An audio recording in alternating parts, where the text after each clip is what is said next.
ಕರ್ನಾಟಕದಲ್ಲಿ ನಾಯಕತ್ವ ಬದಲಾವಣೆಯೊಂದಿಗೆ ರಾಜಕೀಯ ಸಮೀಕರಣಗಳು ಕೂಡ ಬದಲಾಗ್ತಾ ಇವೆ. ಆ ಹಿಂದ ನಾಯಕ ಸಿದ್ದರಾಮಯ್ಯ ಅವರಿಂದ ಒಕ್ಕಲಿಗ ನಾಯಕ ಡಿಕೆ ಶಿವಕುಮಾರ್ ಅವರಿಗೆ ಅಧಿಕಾರ ಹಸ್ತಾಂತರವಾದ ಬೆನ್ನಲ್ಲೀಗ ಕಾಂಗ್ರೆಸ್ 2028ರ ಚುನಾವಣೆಯನ್ನ ಗಮನದಲ್ಲಿ ಇಟ್ಟುಕೊಂಡು ಹೊಸ ಕಾರ್ಯತಂತ್ರವನ್ನ ರೂಪಿಸ್ತಾ ಇದೆ.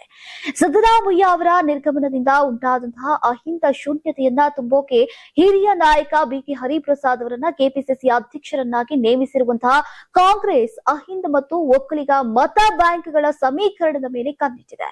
ಮತ್ತೊಂದೆಡೆ ಡಿಕೆ ಶಿವಕುಮಾರ್ ಯುವಕರು ಹಾಗೂ ಸಾಂಪ್ರದಾಯಿಕ ಮತದಾರರನ್ನ ಸೆಳೆಯುವಂತಹ ಪ್ರಯತ್ನದ ಜೊತೆಗೆ ಈಗ ಮೃದು ಹಿಂದುತ್ವದ ರಾಜಕೀಯವನ್ನ ಕೂಡ ಮುಂದುವರಿಸ್ತಾ ಇದ್ದಾರೆ. ಈ ಬದಲಾವಣೆ ಬಿಜೆಪಿ ಮತ್ತು ಜೆಡಿಎಸ್ಗೆ ಹೊಸ ಸವಾಲನ್ನ ತಂದಿದೆ. ಸಿದ್ದರಾಮಯ್ಯ ಮುಖ್ಯಮಂತ್ರಿ ಸ್ಥಾನದಿಂದ ಕೆಳಗಿಳಿದಿರುವಂತಹ ಹಿನ್ನೆಲೆಯಲ್ಲಿ ಅಹಿಂದ ಮತ ಬ್ಯಾಂಕ್ನಲ್ಲಿ ಹಿಡಿತ ಸಾಧಿಸೋಕೆ ಈಗ ಬಿಜೆಪಿ ಲೆಕ್ಕಾಚಾರವನ್ನ ನಡೆಸ್ತಾ ಇದ್ರೆ, ಒಕ್ಕಲಿಗ ಮತಗಳನ್ನ ಉಳಿಸಿಕೊಳ್ಳುವುದು ಜೆಡಿಎಸ್ಗೆ ದೊಡ್ಡ ಸವಾಲಾಗಿದೆ. ಈಗ ರಾಜಕೀಯ ವಿಶ್ಲೇಷಕರ ಪ್ರಕಾರ ಡಿಕೆ ಶಿವಕುಮಾರ್ ಮುಖ್ಯಮಂತ್ರಿಯಾಗಿರುವುದು ಹಳೆ ಮೈಸೂರು ಭಾಗದ ರಾಜಕೀಯ ಚಿತ್ರಣವನ್ನೇ ಬದಲಾಯಿಸುವಂತಹ ಸಾಧ್ಯತೆ ಇದೆ. ಇದೇ ಕಾರಣಕ್ಕೆ ಈಗ ಬಿಜೆಪಿ ಜೆಡಿಎಸ್ ಮೈತ್ರಿಕೂಟ ಈಗ ತನ್ನ ಮುಂದಿನ ಚುನಾವಣೆ ಕಾರ್ಯತಂತ್ರವನ್ನ ಮರುಪರಿಶೀಲಿಸುವಂತಹ ಅನಿವಾರ್ಯತೆ ಎದುರಿಸುತ್ತಾ ಇದೆ. ಈಗ ಒಟ್ಟಾರೆಯಾಗಿ ಕರ್ನಾಟಕದ ಈ ನಾಯಕತ್ವ ಬದಲಾವಣೆ ಕೇವಲ ಮುಖ್ಯಮಂತ್ರಿ ಬದಲಾವಣೆಯಷ್ಟೇ ಅಲ್ಲ, 2028ರ ಚುನಾವಣೆಯ ದಿಕ್ಕು ಅಂದ್ರೆ ರಾಜಕೀಯ ದಿಕ್ಕು ಮತ್ತು ಸಮೀಕರಣಗಳನ್ನ ನಿರ್ಧರಿಸುವಂತಹ ಮಹತ್ವದ